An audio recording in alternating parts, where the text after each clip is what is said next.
Topic का नाम है physical fitness and wellness and lifestyle. तो ये फिजिकल फिटनेस का टॉपिक है। तो सबसे पहले फिजिकल फिटनेस।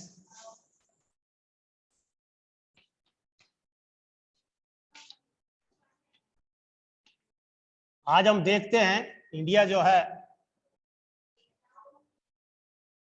कोई भी देश जो होता है वो खेलों में अपने आप को आगे बढ़ाने की कोशिश कर रहा है और इसके लिए वो बहुत प्रयास कर रहा है। बहुत से ऐसे देश कंट्रीज हैं जिन्होंने खेलों में अपना नाम कमाया है और कमा रहे हैं, रिकॉर्ड पर रिकॉर्ड बनाते जा रहे हैं। लेकिन जहाँ तक बात इंडिया की है, बड़ी सैड बात है ये, जिसके अंदर हम देखते हैं कि इंडिया के पास सुविधाएं होने के बावजूद भी इंडिया इंटरनेशनल लेवल पर कोई मेडल्स बड़ी मुश्किल से प्राप्त करता है। तो उसका कारण भी जो होता है, वो हमारा सबसे मेन कारण जो आता है वो आता है फिजिकल फिटनेस का।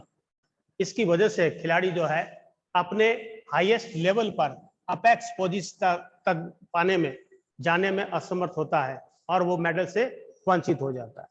तो सबसे पहले हम इसी टॉपिक पर चर्चा कर रहे हैं कि फिजिकल फिटनेस क्या होता है।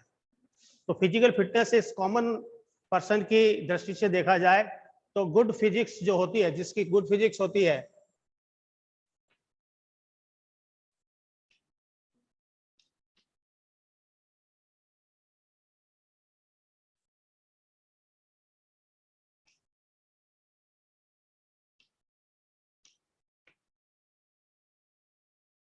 वो उसको हम मानते हैं कि वो ही is a good fitness person.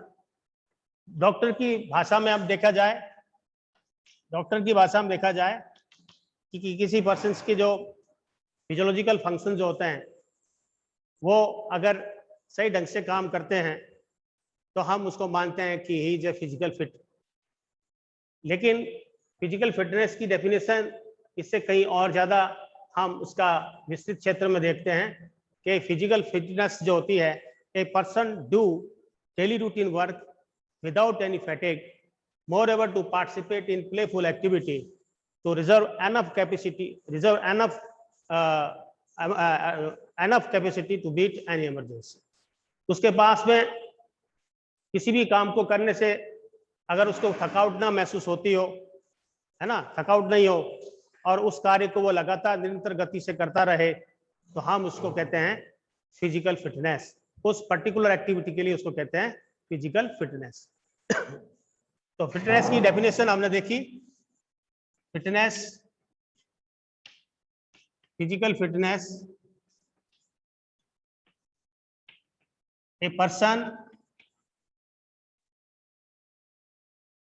Do daily routine work without any fatigue, बिना थकावट के डेली रूटीन के वर्क इजीली रूप से कर लेता है, तो हम उसको कहते हैं he is a physical fit person. Games and sports की बात करते हैं तो person to daily routine work without any fatigue, moreover to participate in playful activity, still reserve enough capacity to meet any emergency। किसी भी odd situation में अगर उस काम को वो इजीली ढंग से कर लेता है और इसके साथ साथ उसके पास एक्स्ट्रा एनर्जी सेव रहती है, जो किसी भी काम को करने के लिए उसके पास पर्याप्त मात्रा में रहती है, तो हम जो कहते हैं वो is a physical fit person. यहाँ एक फिजिकल फिटनेस की परिभाषा और है, जिसके अंदर बता रखा है जिस पर्सन के अंदर एनाटॉमिकल फिटनेस हो,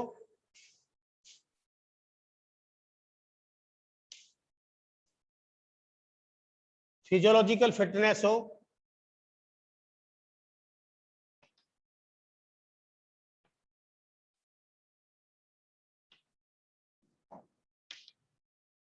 और साइकोलॉजिकल फिटनेस हो।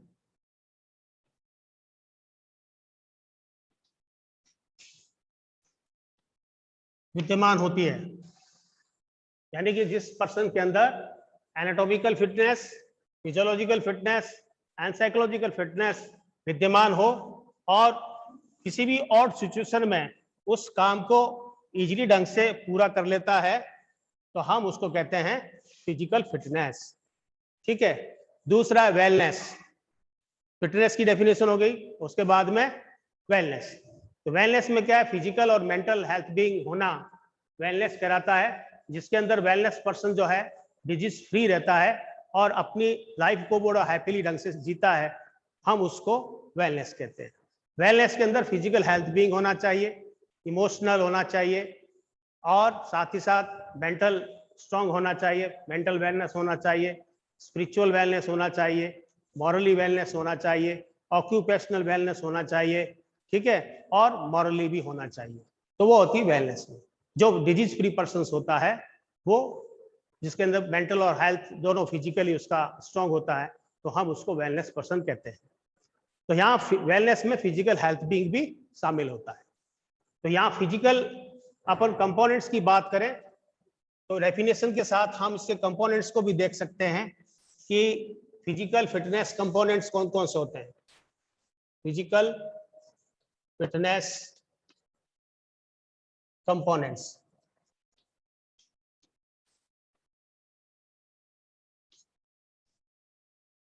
तो पहला है एनाटॉमिकल फिटनेस। तो एनाटॉमिकल फिटनेस में हम देखते हैं shape, size, height according to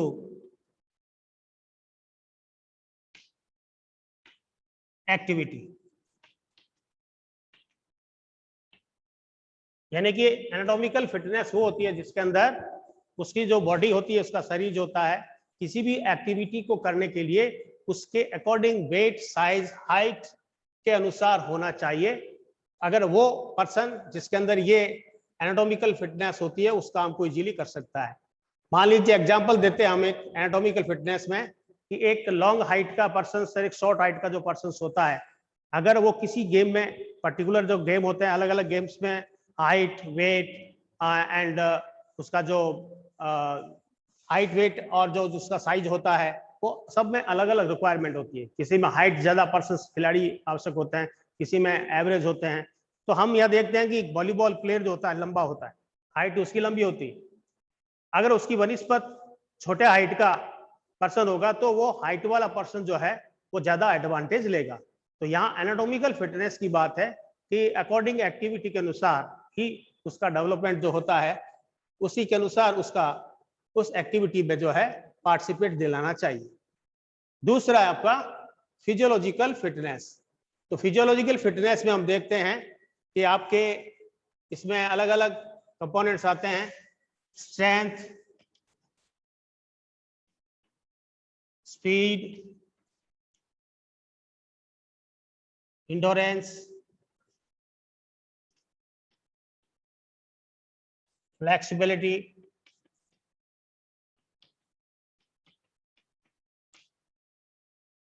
इसके अलावा कोऑर्डिनेटिव एबिलिटी,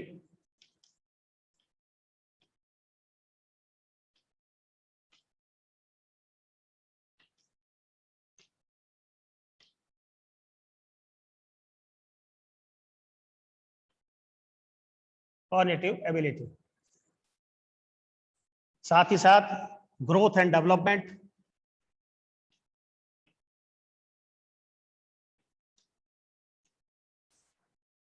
स्किल,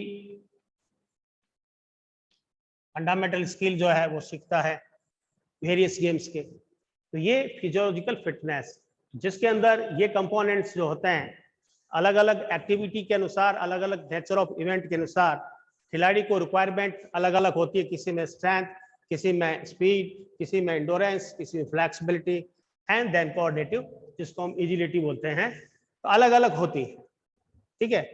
तो सबसे पहले अपना आता है ग्रोथ एंड डेवलपमेंट। तो ग्रोथ एंड डेवलपमेंट अगर उसके अकॉर्डिंग न्यूट्रिशन, डाइट वगैरह उसको मिलेगी तो उसका ग्रोथ एंड डेवलपमेंट जो है अच्छा होगा। उसके बाद में कंपोनेंट जो मेन आते हैं, स्ट्रेंथ। तो स्ट्रेंथ क्या है, what is the means of strength? So strength is ability to resist, ठीक है, ओवरकम रेजिस्टेंस, यानी कि मांसपेशियों की वो शक्ति, मांसपेशियों द्वारा लगाई जाने वाली जो शक्ति होती है वो स्ट्रेंथ होती है। ठीक है, स्ट्रेंथ के भी अलग अलग टाइप बता रखे हैं जो बाद में बताया जाएगा आपको।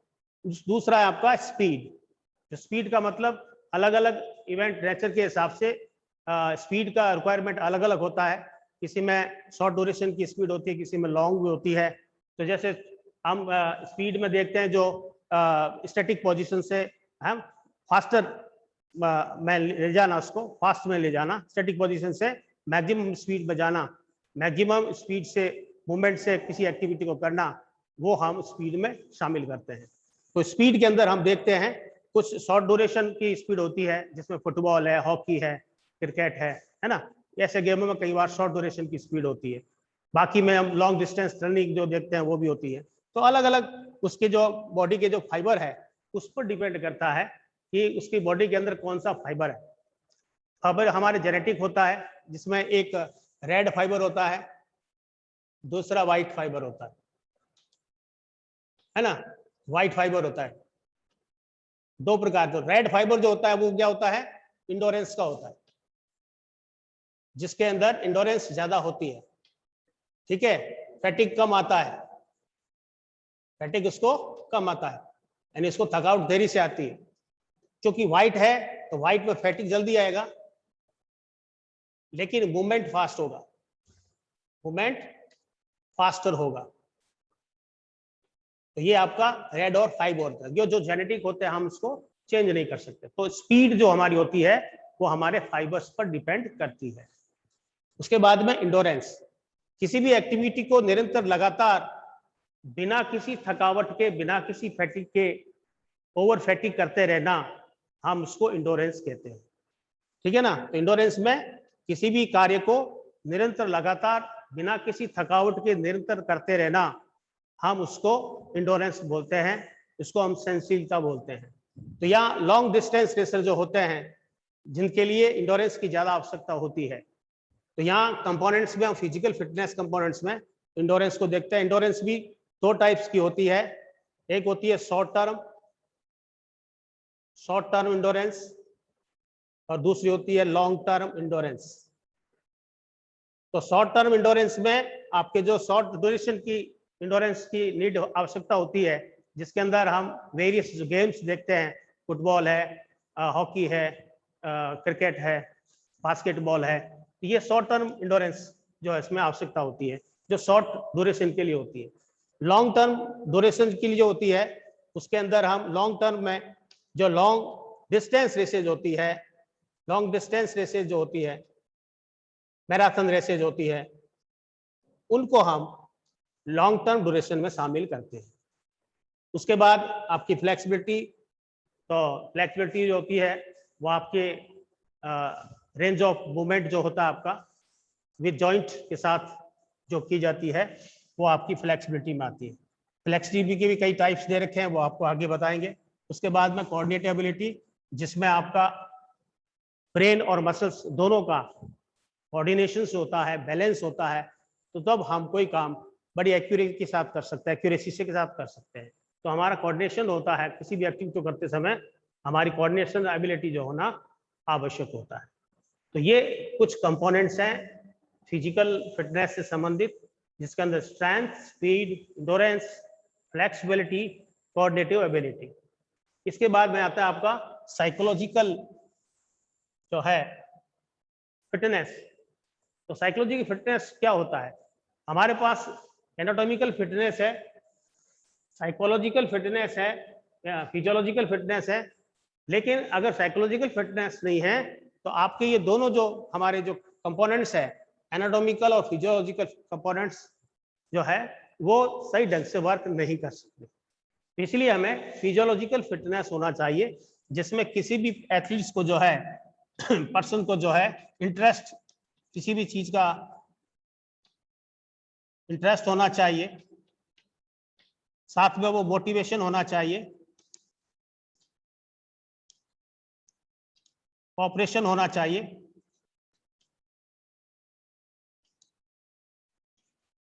अपने आप के पास विल पावर होना चाहिए। अगर उसके पास विलिंग पावर है, मेंटल स्ट्रांग होना चाहिए,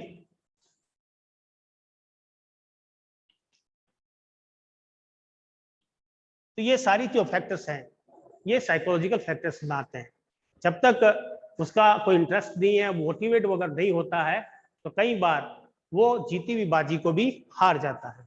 जैसे मान लीजिए एग्जांपल है, जैसे कि हाई जंप है, तो हाई जंप में उसको अपनी जो हाइट जो होती है, जो क्रॉस बार के ऊपर से उसको जंप मारना होता है, तो कई बार वो अपने आप को मोटिवेट करता है और स्पेक्टेटर्स को भी मोटिवेशन करने के लिए, क्लैपिंग के लिए बोलता है। तब उसके अंदर मोटिवेट वो सेल्फ होता है और फिर वो उस हाई जंप की क्रॉस बार को जो है क्रॉस करके चला जाता है। तो ये होता है जब उसके अंदर इंटरेस्ट हो, मोटिवेशन हो, कॉपरेशन हो, जिसमें स्पेक्टेटर से साथ में चलता हो और मेंटल स्ट्रांग होता है, तो हम किसी भी इवेंट्स को जो है हासिल कर सकते हैं। तो इसके लिए फिजिकल फिटनेस में हम जो देख रहे हैं कि एनाटॉमिकल फिटनेस होना चाहिए, फिजियोलॉजिकल फिटनेस जिसके अंदर ये सारे फैक्टर्स होने चाहिए, और तीसरा है साइकोलॉजिकल फिटनेस, ये भी पर्सन में होना होगा। और फिर भी और सिचुएशन में अगर उस काम को वो इजीली ढंग से कर लेता है, जब परिस्थितियां और आती है, सिचुएशन आती है, तो हम उसको भी वो अगर इजीली ढंग से इसको संपन्न कर ले तो हम उसे फिजिकल फिटनेस कहते हैं। तो कंपोनेंट्स की बात आई, तो कंपोनेंट्स में आपके जो मेन कंपोनेंट्स हैं फिजिकल फिटनेस के कंपोनेंट्स जो है, उसके अंदर आपके एक बार इसको और रिपीट कर देता हूं मैं कि फिजिकल फिटनेस कंपोनेंट्स कौन कौन से होते हैं। Physical fitness components,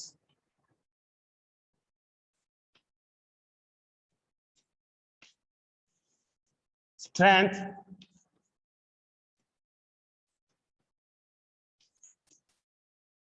speed, endurance,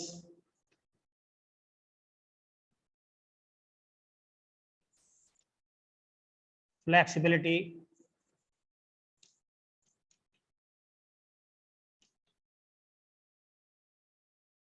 ये सारे इसमें, कॉग्निटिव एबिलिटी,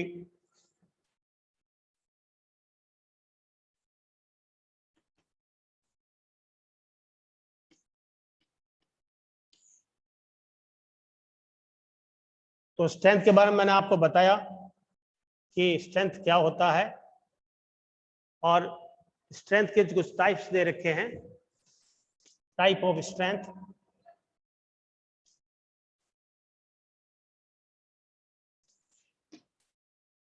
एक होता है मैक्सिमम स्ट्रेंथ,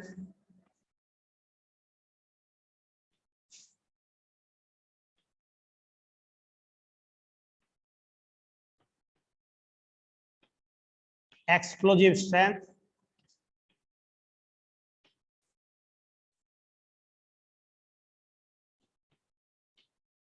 तीसरा होता है स्ट्रेंथ इंडोरेंस।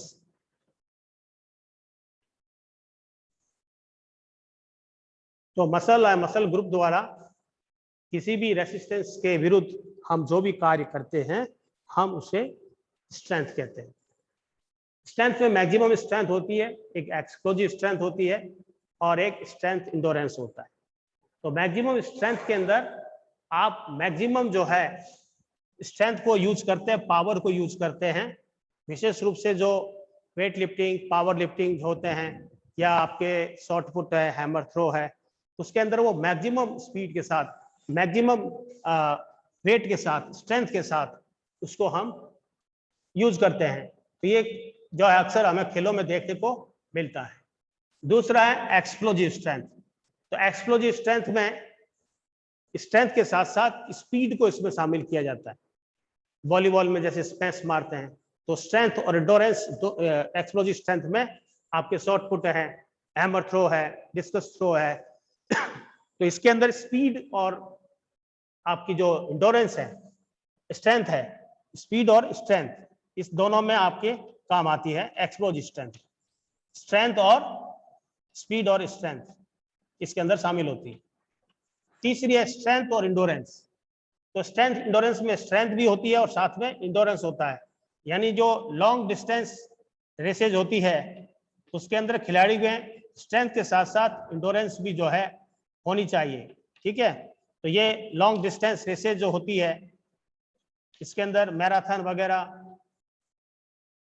मैराथन रेसेज जो होती है ना, 20 किलोमीटर है, 50 किलोमीटर है, 10,000 मीटर रेस है, तो ये लॉन्ग डिस्टेंस रेसेज होती है, इसके अंदर स्ट्रेंथ इंडोरेंस की आवश्यकता पड़ती है।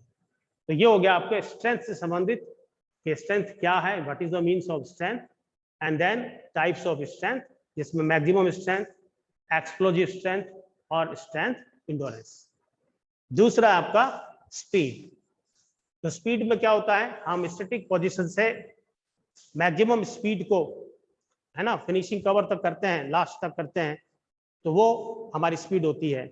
अलग अलग वेरिएशन जो गेम्स होते हैं उसके अनुसार उसकी स्पीड की रिक्वायरमेंट होती है। मैंने बताया आपको पहले भी, स्पीड में शॉर्ट ड्यूरेशन की होती है, लॉन्ग ड्यूरेशन की भी स्पीड होती है। तो इसके अंदर हम देखते हैं स्पीड में एक होता है एसिलेशन रन,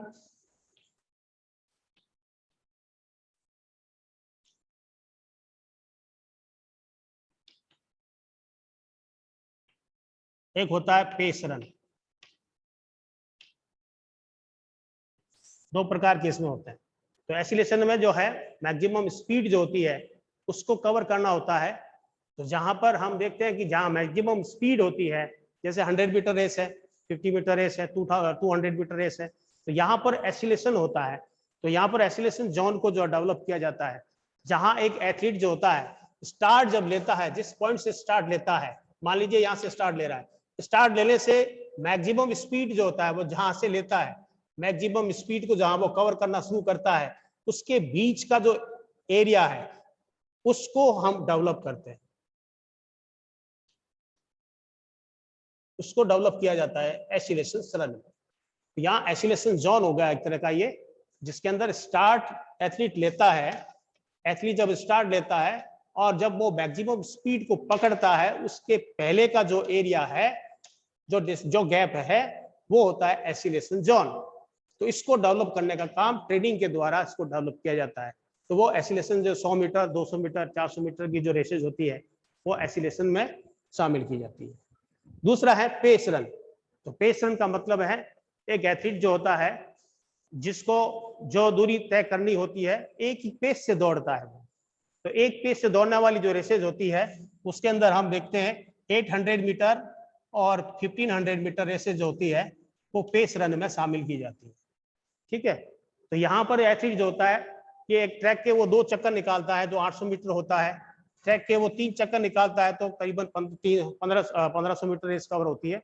तो वो उस चक्कर को एक एवरेज स्पीड से दौड़ता है ताकि वो अपने टारगेट तक पहुंच सके। अगर वो पहले स्पीड पकड़ लेगा तो हो सकता है वो पहले फैटिक हो जाएगा, तो उसका टारगेट पूरा नहीं होगा, है ना।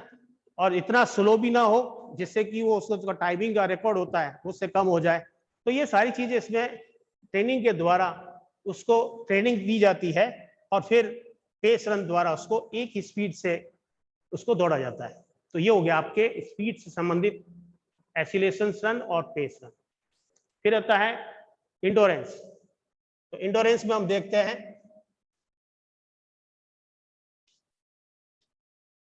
इंडोरेंस में आपके 2 टाइप्स है। इंडोरेंस का मतलब किसी एक्टिविटी को हम निरंतर लगातार बिना किसी फैटिक के निरंतर अगर करते रहते हैं, ओवर फैटिक वर्क करते हैं, हम उसे इंडोरेंस कहते हैं। तो इंडोरेंस के 2 टाइप्स है, एक होता है शॉर्ट टर्म इंडोरेंस,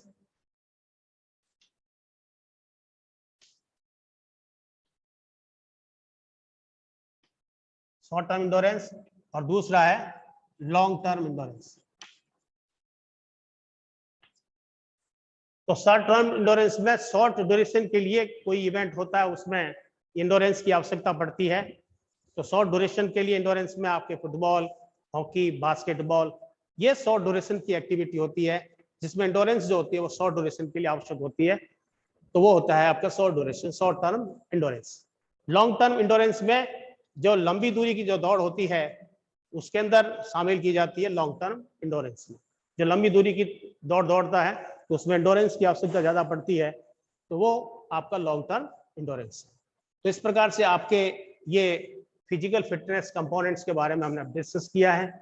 अब इसका आगे जो टॉपिक इसका है वेलनेस और इसके कंपोनेंट्स। तो वेलनेस के जो कंपोनेंट्स है आपके, उसके अंदर हम देखते हैं वेलनेस में कि वेलनेस जो इसके अंदर मेंटल और फिजिकल हेल्थ जो होता है ना, मेंटल और फिजिकल हेल्थ दोनों तरफ से, वो फिजिकल और मेंटली हेल्थ होता है। और डिजीज फ्री पर्सन जो होता है, सोशल पर्सन वो होता है, इसके साथ साथ इमोशनल पर्सन होता है, फिजिकल हेल्थ बीइंग होता है, मॉरली वो डेवलप होता है, ठीक है ना, इमोशनल उसका स्टेबिलिटी होता है। तो ऐसे पर्सन जो होते हैं वो वेलनेस पर्सन होते हैं, ठीक है। नेक्स्ट क्लास में आपका वेलनेस और इसके कंपोनेंट्स के बारे में हम डिस्कस करेंगे। ओके बेटे, bye bye, meet you next class.